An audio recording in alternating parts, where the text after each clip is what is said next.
오늘은 담대함이란 주제를 가지고 여러분들과 하나님의 말씀을 나누려고 합니다.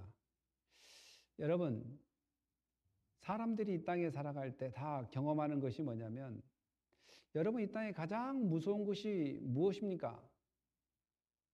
어린아이들은 무서운 것이 무엇이냐고 물어본다면 저희 어렸을 때는 귀신이 가장 무섭다고 생각했습니다. 그리고 이제 점점 우리가 커가면서 느끼고 점점 어른이 되면 될수록 느끼는 것이 무서운 것이 뭐냐? 라고 물어봤을 때 사람이다. 이런 이야기를 많이 합니다.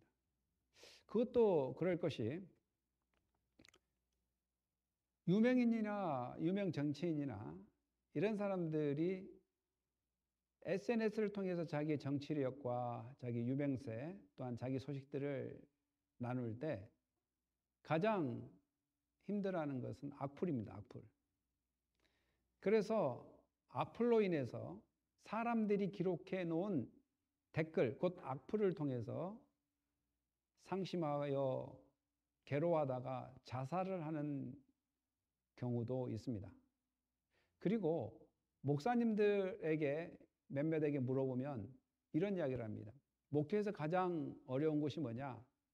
라고 이야기할 때 사람 관계다. 이렇게 이야기합니다. 사람 관계는 심리적으로 또한 감정적 소모가 너무 많이 소요된다. 물론 어떻게 목회만 그렇겠습니까? 상담 전화를 받는 사람들도 사람들의 그 말과 그 행위 속에서 엄청 스트레스를 받고 자살하는 경우도 있고 힘들어하는 경우도 있습니다. 그것뿐이겠습니까? 모든 경제 활동이 사람과 사람 사이에서 일어나기 때문에 사람과 사람 사이에서 벌어지는 모든 치열한 경쟁 관계 속에서 때로는 두려워하고 무서워하기도 합니다. 그러니까 사람의 말 한마디, 사람의 행동 하나하나가 때로는 위협적일 때가 있다는 것입니다. 사실 전쟁이랄지 이런 것도 누가 싸우냐? 결국 사람과 사람이 싸우는 거 아니겠습니까? 그래서 그 사람과 사람이 가장 무서운데 깊이 들어가 보면 더 무서운 곳이 있는데 바로 죄입니다. 사람과 사람이 이렇게 무서울 정도로 변하게 된 것의 원인은 바로 죄 문제 때문에 그렇습니다. 그래서 이 죄 문제를 해결하기 위해서 예수님께서 이 땅에 오셨는데 곧 그 죄 문제를 해결한 예수 그리스도께서 복음이 되셔서 말씀이 되셔서 이 땅에 오셔가지고 제자들에게 그 복음과 말씀을 증거하라고 할 때 발생하는 것이 뭐냐면 사람들을 만나게 되면서 일어나는 두려움입니다. 두려움. 제자들에게도 두려움이 있다는 겁니다. 어떻게 제자들만 있겠습니까? 저희들도 사람을 만날 때 두려움이 있고 경제활동을 하는 사람, 여러 사람들이 사람과 사람을 만날 때 두려움이 있게 마련입니다. 그래서 초면에 사람을 대할 때 경계하는 마음도 있고 그 사람을 살펴보려고 하는 마음이 있습니다. 그러면 오늘 예수님께서 모든 삶 가운데도 그러한 두려움이 존재한다면 복음을 증거할 때도 여전히 두려움이 존재하고 있기 때문에 제자들에게 가져야 될 마음, 그 마음을 예수님께서는 제자들에게 가르쳐 줍니다. 그런데 예수님께서 제자들에게 가르쳐 주는 이 마음은 바로 두려워하지 말라.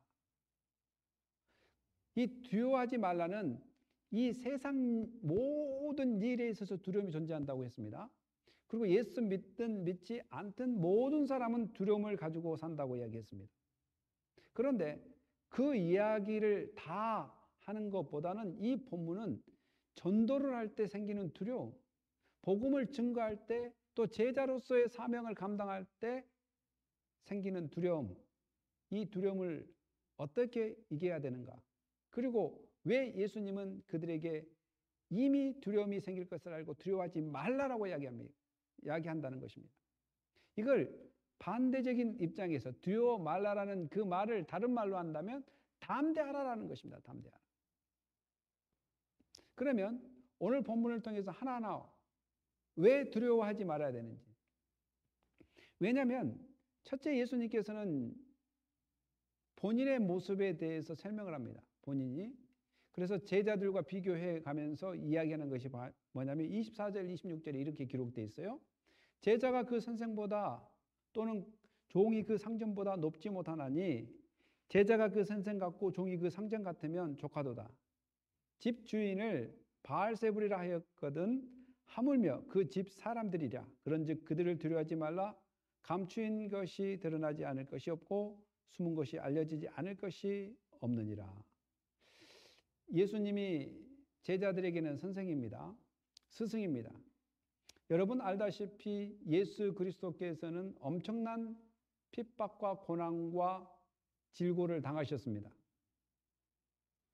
그리고 예수님께서는 입으로 명령만 하지 않고 친히 모범을 보이면서 어떻게 전도를 해야 되는지, 어떻게 기도를 해야 되는지, 어떻게 병을 고치는지, 어떻게 귀신을 내쫓는지, 어떻게 하늘나라 복음을 증거하는지를 낱낱이 보여주면서 제자들이 실제로 보면서 따라올 수 있도록 할 뿐만 아니라 그 와중에는 예수님께 저항하고 예수님께 대들며 예수님께 핍박을 가하고 또한 계략을 꾸며서 예수님을 넘어지게 하려는 사람들의 모습까지 제자들이 다 볼 수 있게끔 하셨다는 겁니다. 그렇다면 스승되는 예수님이 이러한 고통과 고초와 고난을 당했다면 제자들은 더할 나위 없다는 것이죠. 이 말은 예수님과 제자는 하나라는 것입니다. 예수님과 제자는 하나라는 것입니다. 그래서 예수님은 제자들에게 말하기를 집주인이 바알세불이라 하였거든 하물며 그 집 사람들이라. 이렇게 하나하나 상전보다 종, 또한 제자보다 선생, 이런 비유법을 써가면서 분명히 예수님께서 고난을 받은 것처럼, 스승이 고난을 받은 것처럼, 상전이 고난을 받은 것처럼, 집주인이 고난을 받은 것처럼 너희들이 고난을 받을 수 있다. 한 일례로 예수님께서 귀신을 내쫓으니까 바리새인들과 서기관들이 예수님을 무엇이라고 불렀냐면, 바리새인들은 듣고 이르되 이가 귀신의 왕 바알세불을 힘입지 않고는 귀신을 쫓아내지 못하니라 하거늘. 귀신의 왕의 힘을 빌어서 귀신을 내쫓는다는 것입니다. 여러분, 이거 말이나 되는 소리입니까? 왜 말이 안 되냐면 귀신도 예수님이 하나님 아들이라는 것을 증거를 해 주었습니다. 그리고 귀신도 예수님한테 간청을 해야 돼요. 나를 그냥 내버리지 말고 저 돼지떼에 들어가게 해달라고 간청을 해야지만이 갈 수 있는 존재입니다. 귀신도. 그런데 바리새인들이나 이런 사람은 예수님은 귀신의 왕 바알세불의 힘을 얻어서 귀신을 내쫓는다고 그의 사역을 평가절하해버려요. 평가절하해버립니다. 한마디로 말해서 무시당하는 거죠.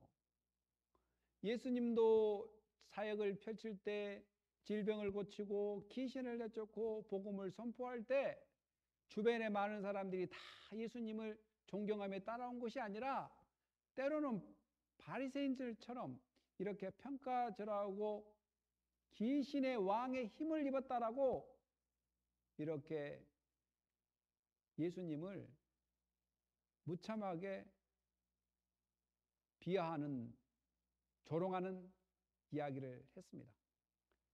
그렇다면 오늘 이 제자들의 가는 길에는 여전히 그런 것이 있다. 그래서 우리가 힘을 얻어야 될 것이 뭐냐면 예수님도 이런 상황에서 이런 고초를 당했지만 끝끝내 승리했다는 것입니다. 그리고 오늘 예수를 믿는 우리들도 예수님의 제자가 되었다는 사실을 믿는다면 이제는 복음을 증거할 때 이러한 어려움과 고통이 있다 할지라도 예수님을 생각하면서 담대해야 될 줄 믿습니다. 또 우리가 두 번째, 우리가 왜 두려워하지 말아야 될까? 복음을 증거하러 가고 하나님 나라를 선포하고 또한 하나님 예수 그리스도께서 주신 맡기신 이 사역을 감당할 때 왜 두려워하지 말아야 되는가? 내가 너에게 어두운 데서 이르는 것을 광명한 데서 말하며 내가 귓속말로 듣는 것을 지배해서 전파하라. 몸은 죽여도 영혼은 능히 죽이지 못하는 자들을 두려워하지 말고 오직 몸과 영혼을 능히 지옥에 멸하실 수 있는 이들을 두려워하라. 세상의 어떤 두려움은 몸은 죽일 수 있지만 영혼은 죽일 수가 없습니다. 세상의 어떤 두려움, 어떤 무서운 핍박과 환난은 글쎄 몸은 칼로 벨 수가 있어요. 눈 뽑아버릴 수 있어요. 다리 잘라버릴 수가 있어요. 그러나 이 모든 몸과 육체를 다 죽인다 할지라도 세상의 그 어떤 고난과 핍박과 환난은 우리의 영혼을 죽일 수 없다. 그렇기 때문에 두려워하지 말라. 세상의 사람들이 나를 안 죽여도 어떠한 두려움이 나를 안 죽여도 고난이 나를 안 죽여도 핍박이 나를 안 죽여도 우리는 정한 바가 있어요. 나이가 들면 적어도 70에서 80 이상 되면 모두가 이 바디가 죽게 돼 있습니다. 그러니까 핍박과 고난을 통해서 일찍 죽을 수는 있지만 안 죽지는 않습니다. 핍박을 안 당해도 죽게 돼 있다는 것입니다. 그렇기 때문에 세상의 어떠한 고난과 핍박은 우리의 영혼을 죽일 수 없기 때문에 두려워하지 말라는 것입니다. 그리고 정작 우리가 두려워해야 될 분이 있는데 몸과 영혼을 심판하고 몸과 영혼을 멸하려 버리는 하나님을 두려워해야 된다. 여기서 이제 오직 몸과 영혼을 능히 지옥에 멸하실 수 있는 일을 두려워하라. 이럴 때 지옥에서 몸과 영혼을 멸한다라는 이 말을 가지고 어떤 교단에서는 영혼 소멸설, 영혼 멸절설 이런 이야기를 합니다. 그러니까 예수 안 믿으면 지옥에서 영원히 고난과 고통을 받고 사는 것이 아니라 예수 안 믿으면 그냥 영원히 멸절된다 이렇게 이야기한 그러한 것도 있는데 사실 성경을 잘 몰라서 그렇습니다. 전체적으로 하나님께서는 성경 전체를 보면은 분명히 지옥은 있고 지옥에서 멸절당하는 것이 아니라 지옥에서 형벌을 받게 되는 것입니다. 지옥에서 몸과 영혼이 영원한 지옥불에서 형벌을 받게 됩니다. 바로 그 하나님의 그 놀라운 그 무서운 그 형벌을 주신 하나님을 두려워해야 된다는 것입니다. 세상에 조그만 무서움, 조그만 환난, 조그만 고난에 무서워하지 말고 몸과 영혼을 멸할 수 있는 하나님을 무서워해야 된다. 이런 이야기입니다. 히브리서 13장 5절 6절에는 이렇게 기록되어 있습니다. 돈을 사랑하지 말고 있는 바를 족한 줄로 알라. 그가 친히 말씀하시기를 내가 결코 너희를 버리지 아니하고 너희를 떠나지 아니하리라 하셨느니라. 그러므로 우리가 담대히 말하되 주는 나를 돕는 이시니 내가 무서워하지 아니하겠노라. 사람이 내게 어찌하리요 하노라. 사랑하는 성도 여러분, 우리가 담대해야 됩니다. 왜냐하면 하나님께서는 하나님께 택한 백성은 버리지 않겠다고 이야기했고 성령을 보내서 그들이 믿음이 자라고 말씀에 순종할 수 있도록 성령께서 그들을 돕는다는 것입니다. 그러니까 예수를 믿고 하나님의 택한 백성은 더욱더 말씀으로 더 가까이 가고 더 하나님 말씀을 순종할 수 있게끔 성령을 보내주신다는 것입니다. 이걸 이제 송화라고 하는데, 택했기 때문에 마음대로 살아간 것이 아니라 택한 사람은 더욱더 하나님께 말씀에 순종해가는 그러한 믿음을 갖게 된다. 왜? 하나님이 결코 버리지 않겠다는 그 약속이 바로 그 의미입니다. 버리지 않겠다라는 것은 이래도 된다 저래도 된다가 아니라, 버리지 않겠다는 것은 말씀으로 굳건히 세워가겠다는 것입니다. 그렇기 때문에 우리가 말하기를 담대히 주는 나를 돕는 이시니 내가 무서워하지 않겠노라. 사람이 내게 어찌하리요? 그렇게 무서워한 사람들, 사람이 어떻게 하겠는가? 여러분, 사람을 기쁘시게 할 수 있겠다고 생각하십니까? 여러분, 사람을 절대 기쁘시게 할 수 없습니다. 어머니를 섬기고 효도를 할 수 있습니다. 여러분, 어머니를 섬기고 효도하는 것은 하나님께서 원하신 일입니다. 효도를 받는 어머니는 늘 부족합니다. 늘 부족해. 자식이 잘 해줘도 그때뿐입니다. 또 넘어가면 자식이 효도를 안 한 것처럼 보일 때가 있어요. 산후도 마찬가지예요. 목회자들은 많이 느낄 것입니다. 성도님 중에 어떤 분을 잘 섬기면 그 어떤 분과 사이가 안 좋은 다른 사람은 또 목사를 싫어합니다. 그러면 또 저 사람을 사랑해주면 그 사람과 사이가 안 좋은 사람은 또 저를 싫어합니다. 그러면서 모든 사람들을 만족시킬 수 없습니다. 그래서 사람을 두려워해서 비유를 맞추지 말고, 물론 하나님 백성은 서로 사랑해야 됩니다. 이 사랑 차원과 두려워하는 차원은 다릅니다. 사람이 두려워서 비유를 맞추지 말고 오히려 하나님의 말씀에 입각하여 그 말씀이 두려워서 그 말씀대로 살아가는 것이 지혜롭고 현명하다는 것입니다. 그래서 두려워할 자를 두려워해야 된다. 사람은 사랑할 대상이지 두려워해야 될 대상이 아니라는 것입니다. 사람이 아무리 고통을 줘봤자 몸을 상하게 하고 죽이는 것밖에 못합니다. 그러나 하나님은 영과 영혼을 멸절시킬 수 있는 그러한 분이기 때문에 하나님께 순종하는 것이 지혜로운 삶이다.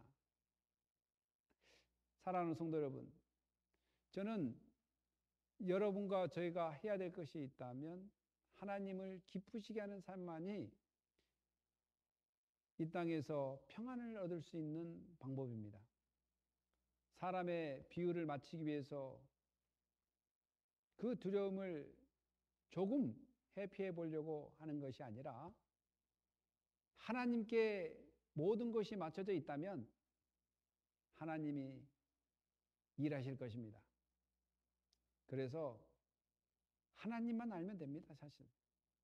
그러나 사람 관계 속에서도 우리가 최선을 다해서 사랑의 마음을 가지고 좋은 관계를 맺어야 되겠지만, 그 이상 더 어떤 것을 바라기 위해서, 두려워하지 않기 위해서 비유를 맞춘다거나 그런 것은 용납되지가 않습니다.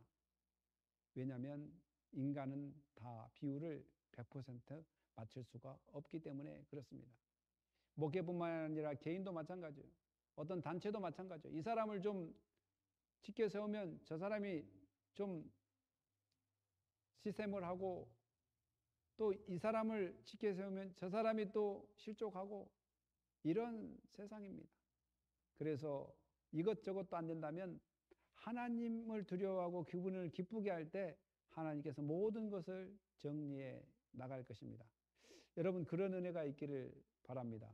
왜냐하면 하나님께서는 사람뿐만 아니라 세상의 미물인 참새래, 29절 31절에 이렇게 이야기하십니다. 참새를 어떻게 대우합니까? 하나님이 참새 2마리가 한 아사리온에 팔리지 않느냐? 그러나 너희 아버지께서 허락하지 아니하며 그 하나도 땅에 떨어지지 아니하리라.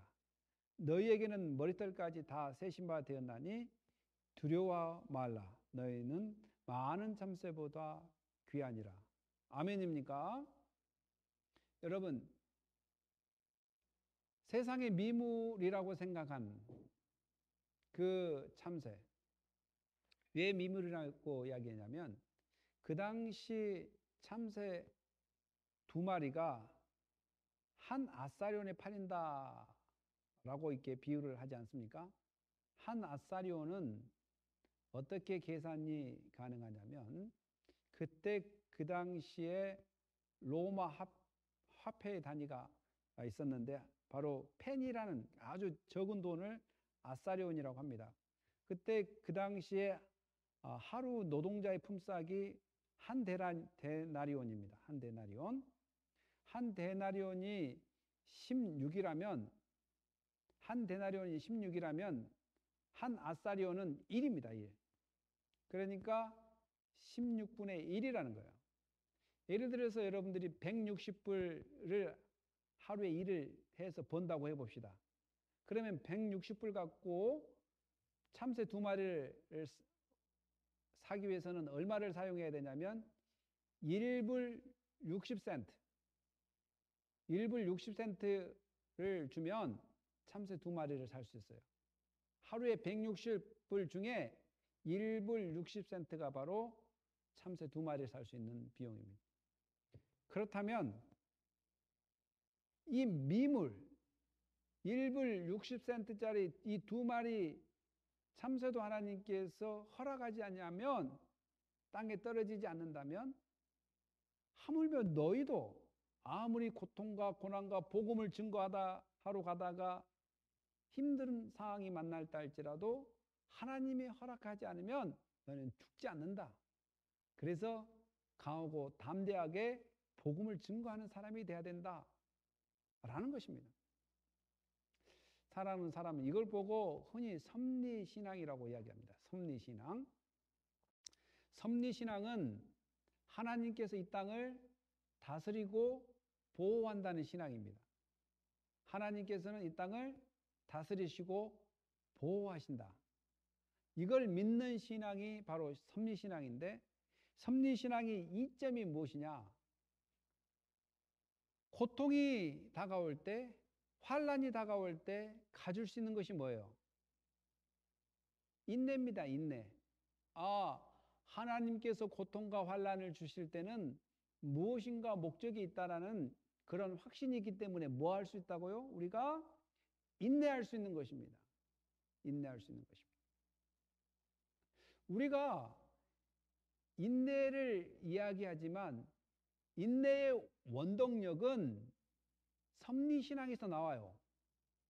하나님께서 우리를 다스리시고 보호하신다는 그 확실한 믿음, 이 믿음이 있을 때 인내가 가능합니다. 그리고 하나님께서 복을 주실 때 섭리신앙을 하는 사람은 하나님께서 복을 주실 때 우리는 하나님께 감사할 수 있습니다. 그러니까 어려울 때는 인내할 수 있고 복을 주실 때는 감사할 수 있는 것이 바로 섭리신앙입니다. 참새 1마리, 참새 2마리 땅에 떨어지지 않습니다. 하나님이 허락하지 않으신다면. 심지어는 우리 머리털 하나하나까지 세심하게 세심받으신 하나님이 우리의 필요와 처지와 상황을 아시고 하나님께서 채워주시니 걱정하지 말고 담대히 복음을 증거하고 하나님의 영광을 위해서 살아가는 것이 하나님의 사역자요 예수 그리스도의 제자의 삶입니다. 그래서 예수님은 지금 그렇게 제자들에게 포기하지 말고 하나님 나라를 선포하라. 포기하지 말고 하나님 나라를 증거하라.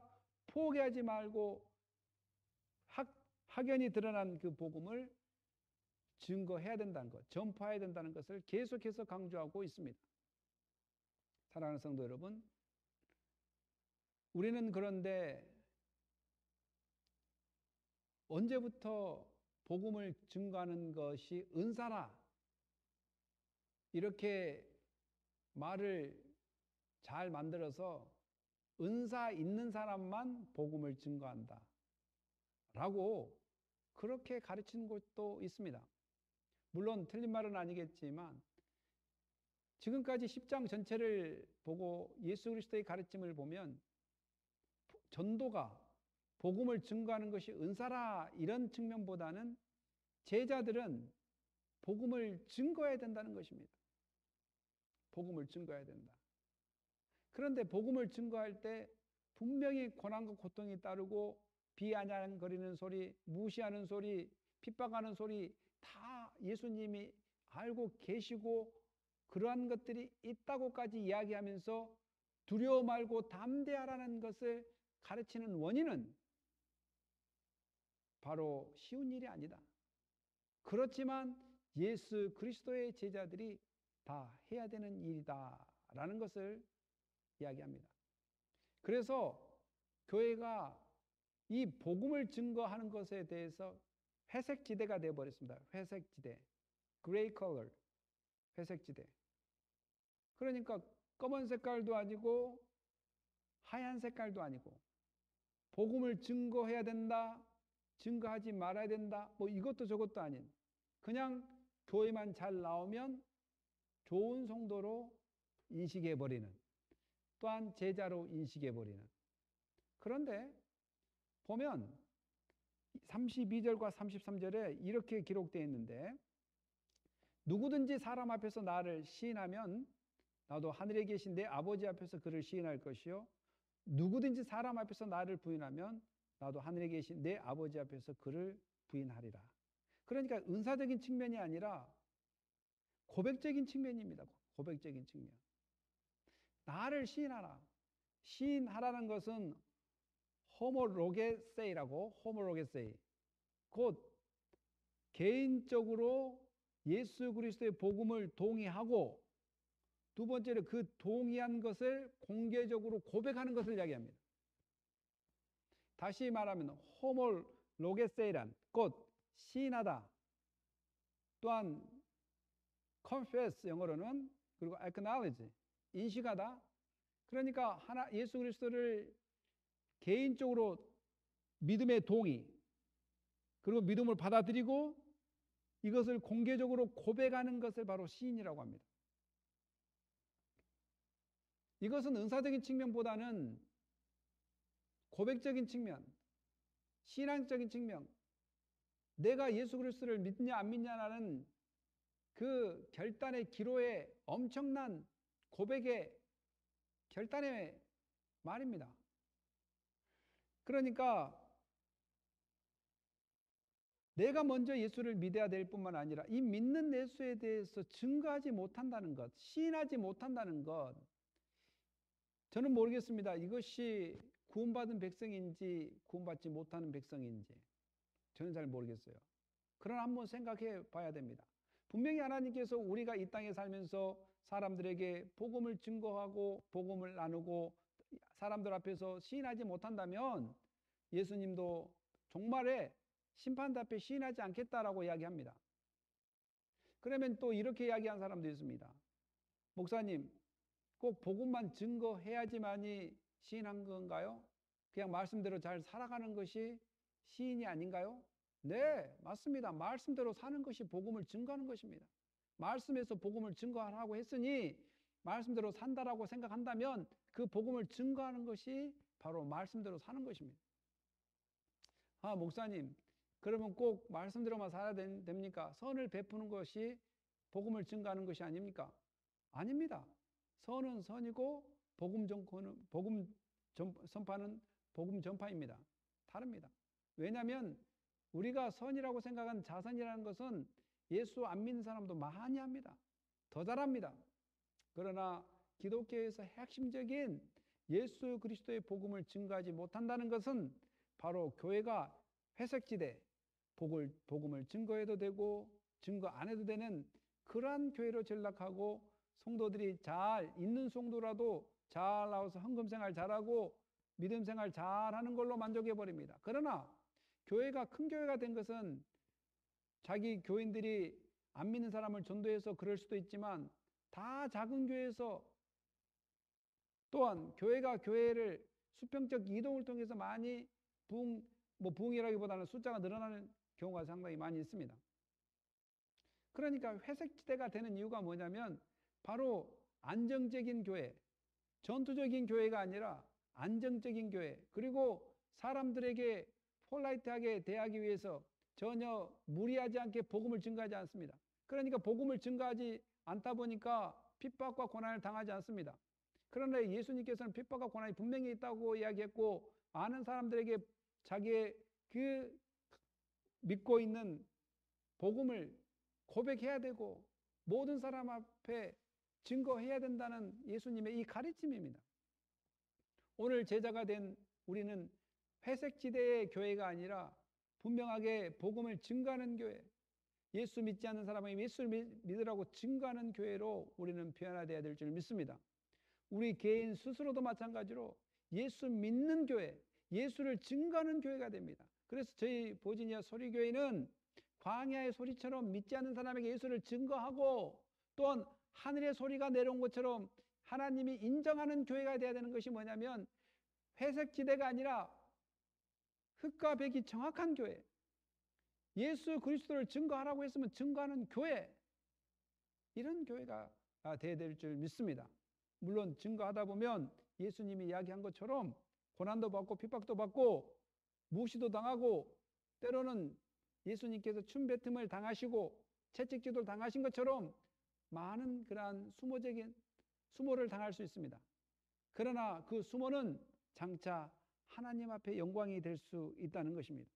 그래서 예수님께서 요한복음 16장 33절에 이렇게 기록하겠습니다. 예수께서 대답하여 하시되 이제는 너희가 믿느냐? 보라, 너희가 다 각각 제 곳으로 흩어지고 나를 혼자 둘 때가 오나니 벌써 왔도다. 그러나 내가 혼자 있는 것이 아니라 아버지께서 나와 함께 계시느니라. 이것을 너희에게 이르는 것은 너희로 세상에서 평안을 누리게 하려 함이라. 세상에서 너희가 환난을 당하나 담대하라. 내가 세상을 이겨노라. 그렇습니다.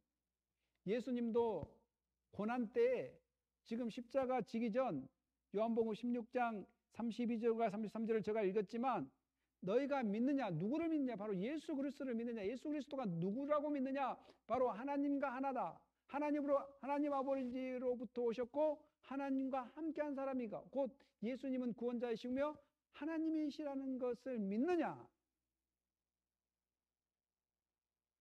너희들이 제자들이 나를 버린다 할지라도, 그동안 나를 따르는 모든 사람들이 나를 존경한 것처럼 따랐지만 내가 십자가 위에 서게 되면 다 흩어질 것이다.